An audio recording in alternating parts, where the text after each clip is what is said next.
बिस्मिल्लाहिर्रहमानिर्रहीम।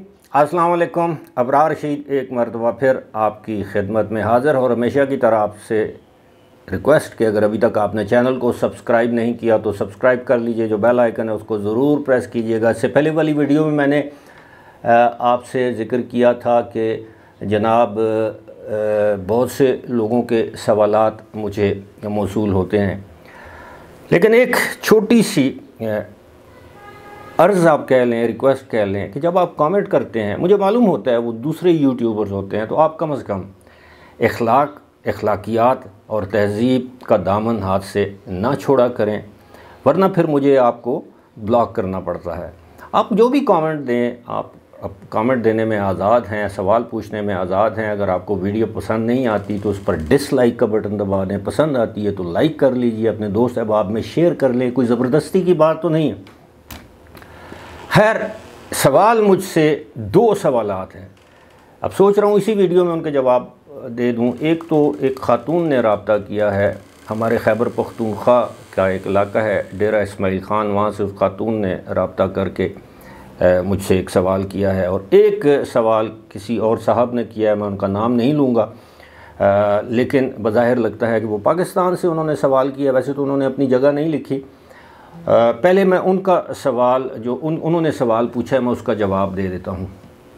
ख़ातून के हस्बैंड का मामला है शारजा में, उनके सवाल का भी जवाब ज़रूर दिया जाएगा। ये जो साहब हैं, इन्होंने लिखा है कि जी इनका कोई दोस्त है जिसको ड्रग्स के केस में, यानी मनशियात के केस में शारजा की जेल में या दुबई की जेल में 25 साल की कैद की सज़ा हुई है। अब उन्होंने ये सादा सा सवाल है, शायद उनके इल्म में नहीं होगा, उन्होंने पूछा है कि जनाब ये 25 साल जिन लोगों को कैद की सज़ा हो जाती है तो उनको डिपोर्ट कब किया जा सकता है। अब जो आलमी कवानीन है उनका इतलाक़ किया जाए तो पाकिस्तान की हुकूमत, पाकिस्तान की वजारत दाखिला उस शख्स यानी यूएई की गवर्नमेंट को रिक्वेस्ट कर सकती है कि जी इसकी जो बाकी सज़ा है ये पाकिस्तान आकर काट सकता है, और वो वहाँ से डिपोर्ट होकर पाकिस्तान की जेल में कैद की सज़ा काट सकता है। लेकिन इसके लिए भी बड़े पापड़ बेलने पड़ते हैं, वजारत ख़ारजा को इन्वॉल्व होना पड़ता है, वजारत दाखिला को। ये हुकूमती सतह की बात होती है, ये निचले या वकील सतह की बात नहीं होती। लेकिन अगर वो यूएई में अगर वो अपनी कैद की सज़ा मुकम्मल करता है, लेकिन आपने सुना होगा, देखा होगा, आम तौर पर ये जो वहाँ पे जो त्यौहार आते हैं, ईद पे उनका जो कौमी दिन होता है, उनके जो शेख ज़ायद की जो सालगिरह होती है, बरसी होती है, शेख खलीफा की बरसी सालगिरह पर ये लोग माफ़ी का ऐलान करते रहते हैं। लेकिन संगीन जराइम में ये कैद को माफ़ नहीं करते। जिस संगीन जराइम में ये मनशियात संगीन जुर्म है, कत्ल संगीन जुर्म है, इक़दाम कत्ल संगीन जुर्म है, इसी तरह डकैती, चोरी संगीन जुर्म वहाँ पर तस्वुर किए जाते हैं, रेप, जिनसी ज़्यादती, तशद्दुद, ये संगीन जराइम है। इसकी सज़ा में वो माफ़ी नहीं देते। तो जब आपकी 25 साल कैद है तो 25 साल पूरे हो जाएंगे, या 24 साल या 23 साल अगर माफ़ियाँ देते हैं, तो उसके बाद जिस दिन वो जेल से रिहाई होगी उसके अगले दिन 24 घंटों के अंदर अंदर उस शख्स को डिपोर्ट कर दिया जाएगा। ये तो हो गया एक सवाल। अब दूसरा सवाल ये है कि जिन खातून ने ये सवाल पूछा है कि उनके हस्बैंड की लड़ाई हो गई थी और उनके हस्बैंड ने किसी शख्स को मार दिया। अब यानी आसान अल्फाज में कि घर वो जो रूममेट थे, तो उन्होंने अपना जो रूममेट था वो कोई किसी और मुल्क का था, उसको छुरी से वार करके ज़ख्मी किया।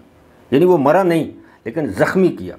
अब ये भी वहाँ पर संगीन जुर्म तस्वुर किया जाता है। तो वो खातून कहती हैं कि वो काफ़ी अरसे से जेल में, उनका केस नहीं चल रहा और ना ही उनको मिलने दिया जा रहा है। पहले उनको फ़ोन कॉल की इजाज़त दी जाती थी, अब फ़ोन कॉल की सहूलत भी उनको नहीं है, यानी उनसे रब्ता नहीं हो पा रहा। तो इस हवाले से मैं उन खातून से सिर्फ इतना ही अर्ज़ कर सकता हूँ कि वो यूएई में यानी दुबई में अगर ये शारजा का केस है तो दुबई में जो हमारा काउंसलेट है, कौंसल खाना है, उनसे वो रब्ता करें, उसके ज़रिए वो उन तक रसाई हासिल कर सकते हैं। या उनका कोई अज़ीज़ रिश्तेदार वहाँ पर मौजूद है, वो जाकर जेल में मुलाकात करके उनकी खैरियत दरियाफ़्त कर सकता है। वैसे ऐसा होना नहीं चाहिए।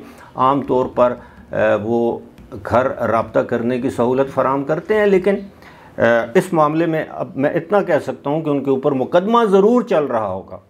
अब उनको सज़ा कितनी होगी कैद की, हाँ, वो शख्स अगर माफ़ कर देता है, वो कहता है जी अब मेरा इनसे कोई लेना देना नहीं है, वो पैसे ले लेता है, जिसको हम क़सास दियत कहते हैं, तो फिर अलग बात है। वरना जो भी इस जुर्म की सज़ा बनती है वो उनको सज़ा होगी, वो सज़ा उनको काटना पड़ेगी। वहाँ के अदालती निज़ाम पर आप बहुत से सवालात भी उठा सकते हैं, लेकिन एक बात है कि अगर आपने कोई जुर्म किया है तो उसकी वहाँ पर माफ़ी नहीं है। फ़िलहाल मुझे दीजिए इजाज़त। खुदा हाफ़िज़।